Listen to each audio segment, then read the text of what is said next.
I moved to Massachusetts from San Diego. I had just earned my K-12 teaching credential and was really excited to dive headfirst into my new career.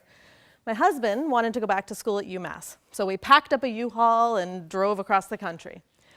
On our second day in Wendell, whose motto, by the way, is, "We're all here because we're not all there," we drove past this sweet little school tucked in the pines. The car slowed, and I remember thinking to myself, I want to work there. Before stepping foot inside, I knew that something about this place was special, magical. Swift River School is nestled in the forests of both New Salem and Wendell. We currently enroll 168 students from preschool through 6th grade. We have one class per grade with an average of 20 students. About 50% of our student population lives at or below the poverty line.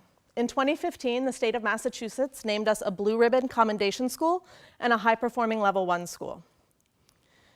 Oop, don't look at that one yet.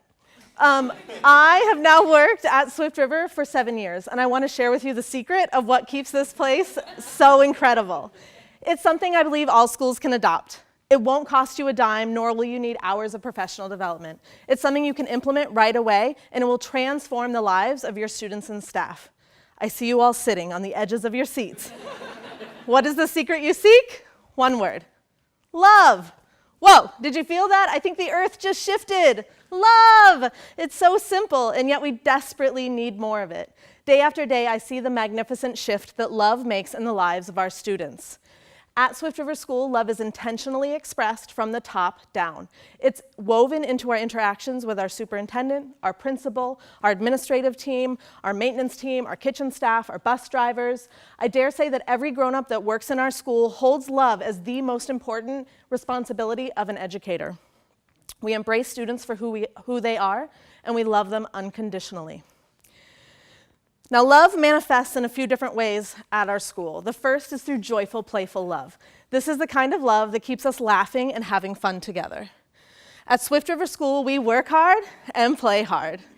As a staff, we believe it's important not to take ourselves too seriously, and we want to be models of joy for our students. We tap into our passions, and we share that enthusiasm. How do we keep our spirits so high? Well, every Friday morning, preschool through 6th grade, parents and community members come together for Community Sing. This is 30 minutes dedicated to singing and dancing and being joyful together. With today's rigorous educational demands being pushed down on schools, it would be really easy to write this time off for more time on task.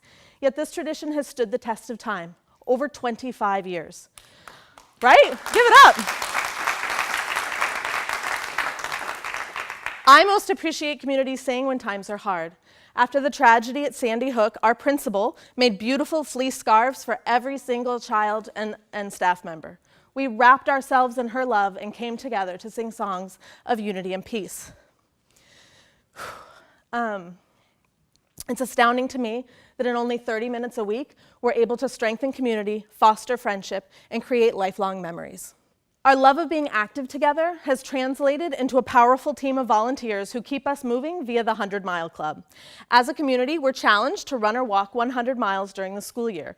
We currently offer running club 2 times a week before school and 3 times a week after school. We built a track so that our students have a safe place to earn laps, but if it's raining or we're knee-deep in snow, we run in the halls. Right? So just imagine that for a minute. Students, parents, and staff zipping through the hallways, laughing, leaping, oftentimes shouting, encouraging one another to reach our goals. It's only through love that that kind of disorder could be tolerated. I adore my colleagues because they're willing to be silly for the sake of the kids. Each year, we create a performance for our talent show to serve as an end-of-the-year love letter for our community. Now, although we have wicked dance moves, we're not going to quit our day jobs. It's all about spreading the love. The second kind of love that we strive to cultivate is love of the world. We aspire to be global citizens. When children feel loved, they're able to look outside themselves and love the natural world. At Swift River, we believe that empathy and compassion are just as important as learning how to read and write. Our students learn the significance of their impact on the world and what we can each do to make it a better place. We have implemented a comprehensive composting program that significantly reduces our waste. Our preschoolers hatch ducklings, The whole school helps to take care of the chickens, and we have beautiful gardens to supplement our delicious lunches. My class is currently working with the U.S. Geological Survey to understand the effects of climate change on salamander populations. We collect authentic data and contribute to a regional study looking at salamander ecology and ecosystem health. This real-world research has had a profound effect on how my students view science and the world. Instead of reading a paragraph and filling in bubbles, they're slipping on their mud boots and hiking out to check our cover boards. They're delighting in discovery and asking critical questions about the effects of humans on our planet. We also teach our students that we each have the power to make a big difference in the lives of others. Our staff is united to buy a tank of oil, a brand new water heater, or groceries for our families in need. Our student council leads the way with monthly fundraisers for local charities and local families. Our whole school participates in Operation Touch of Home, where each student sends a heartfelt letter to soldiers serving overseas. Our principal and special education teachers have driven families to Boston and been advocates during medical appointments.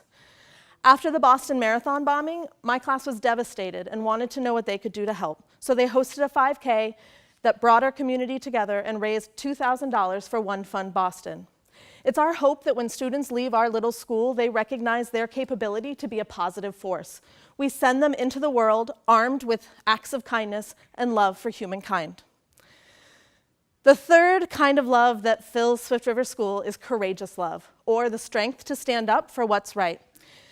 The best example of this is last year, our community led a grassroots movement to opt out of PARCC testing. Woo! We believe this testing is developmentally inappropriate. It consumes tremendous hours of time that could be better spent on problem-based learning. It doesn't differentiate for learning needs, and it wastes millions of dollars. The data is meaningless, and it does nothing to inform our instruction. So originally, we thought, what would happen if we just don't offer the test? What if we say, this is bad for children, and we refuse to participate? Well, after speaking with our lawyer, it turns out that if we had taken that stance, we would have lost $740,000 in funding. Ouch. So instead of throwing in the towel, our school committee had the courage to draft a declaration that encouraged families to opt out of PARCC while still supporting those who chose to test. In addition, teachers were encouraged to speak to families about our concerns. Feeling love and being in a place of love allows us to take risks, and believe me, this was a big one. Out of 82 students school-wide, 70 refused to take the test. Right? Woo! In my class of 25, 100% opted out. We gained back, approximately 20 hours of teaching and learning time that otherwise would have been devoted to just taking the test. So how on earth did we pass the time? We dissected owl pellets. We rehearsed, created scenery, and designed costumes for our play Sadako and the Thousand Paper Cranes. We took mindful walks on our nature trail and had heart-to-heart conversations about white privilege and the racial disparities that plague our nation. We enjoyed library, computer lab, art, music, PE, chorus without any interruption.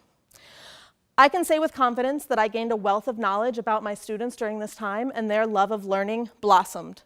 More importantly, they witnessed the love of a community that was willing to stand up and say enough. And we may face consequences for our actions. Our school's ranking may drop from level 1 to level 3. But we came together as a team and decided that that label doesn't define us, and we will continue to do what's in the best interest of our children every day.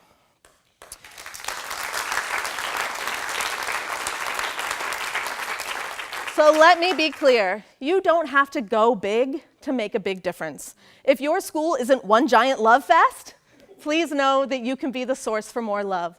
Small deeds can make a really big impact. Say good morning to every staff member as you walk down the hall. Stand at your door and greet each child with a fist bump and a smile. Put up an interesting whiteboard message so students can share their ideas in an interesting way. Start a lunch group so you can personally connect with your kids. Write a note to a student who's having a particularly hard day just to remind them how important they are. Love is contagious, and I think you'll be surprised how quickly it starts to spread.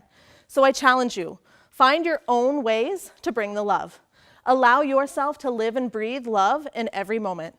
Our students are faced with monumental challenges. Today's headlines are broadcasting inequality, hatred, and tragedy. When a school is bursting with love, students feel safe, supported, and are equipped to take risks and use creative thinking to solve problems. When a student is unconditionally loved, they reflect that love, and that is magical. Thank you.